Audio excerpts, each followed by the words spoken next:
The Phantom Goalkeeper, football's strangest unsolved mystery. Hey everyone, welcome back to the channel. Today, we're diving into one of the most bizarre and genuinely unsolved mysteries in professional football history. This isn't about a controversial referee decision or a disputed goal. This is about a goalkeeper who appeared in a real professional match, made saves, and then vanished without a trace. His identity remains unknown to this day. I'm talking about the legend of the Phantom Goalkeeper of the 2002 Brazilian Championship. Let me set the scene.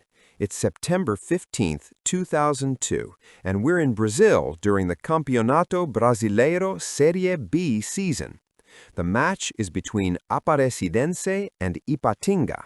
Now, these aren't household names like Flamengo or Sao Paulo, but this is still professional football with thousands of fans watching. About 20 minutes before kickoff, Ipatinga's starting goalkeeper suffers a sudden injury during warm-ups. This is a disaster. The backup keeper is also unavailable due to a suspension from the previous match. The team is in crisis mode. The coaching staff frantically searches for a solution. Club officials start making calls, checking if there's anyone, literally anyone, who can put on the gloves. But here's where things get weird. According to multiple eyewitness accounts, a man approached the Ipatinga bench. He was already wearing goalkeeper training gear.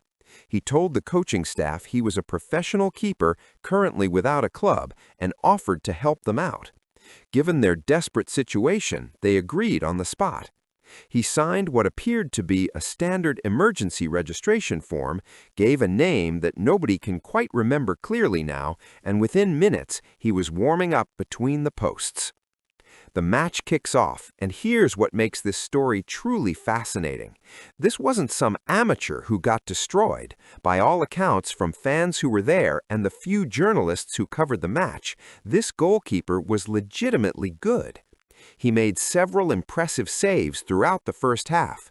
One witness described a diving stop in the 38th minute as world-class. Ipatinga's defense was struggling, and this mystery keeper was keeping them in the game. Players on the field later said he communicated well, organized the defense, and seemed completely comfortable at this level of play.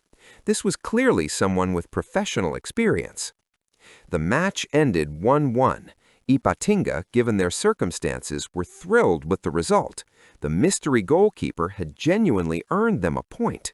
But then everything unraveled. After the final whistle, the goalkeeper walked off the pitch, headed toward the dressing room, and was never seen again. Not that day, not ever.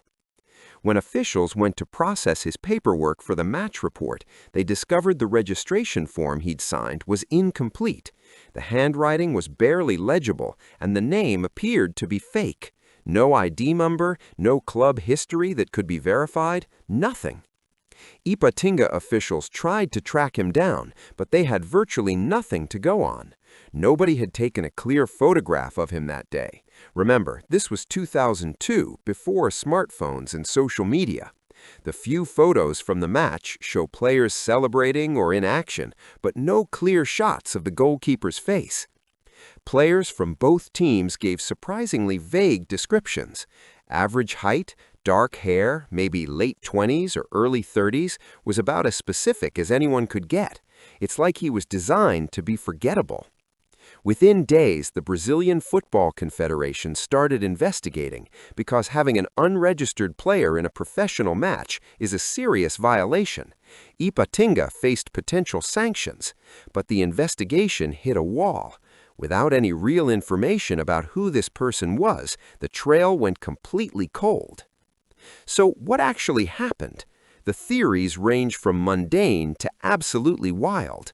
Theory 1, he was a legitimate goalkeeper who'd been banned from football for some reason, maybe match fixing or doping.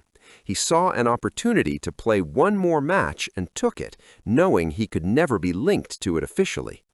Theory 2, he was a lower league player who wanted to prove he could compete at a higher level, created this elaborate stunt, and disappeared before facing consequences. Theory 3, and this is where it gets interesting. Some believe he was working for gambling syndicates. The match ended in a draw, which is perfect for certain betting strategies. But here's the problem with that theory. He played well and kept Ipatinga in the match. If he was trying to fix the result, he did a terrible job of it. Theory 4, my personal favorite, though probably the least likely. He was just a football romantic who loved the game, saw a team in need, and gave them a performance they'd never forget before disappearing into legend. More than 20 years later, nobody knows who the Phantom Goalkeeper really was or why he did it. Ipatinga received a fine and had the result adjusted, but the mystery man was never identified. Somewhere out there, there's a goalkeeper who knows he played a professional match, earned his team a point, and walked away without anyone knowing his name. If you enjoyed this deep dive into football's strange history, smash that like button and subscribe for more mysteries and stories from the beautiful game. Have you heard any theories about this case? Drop them in the comments below. See you in the next one.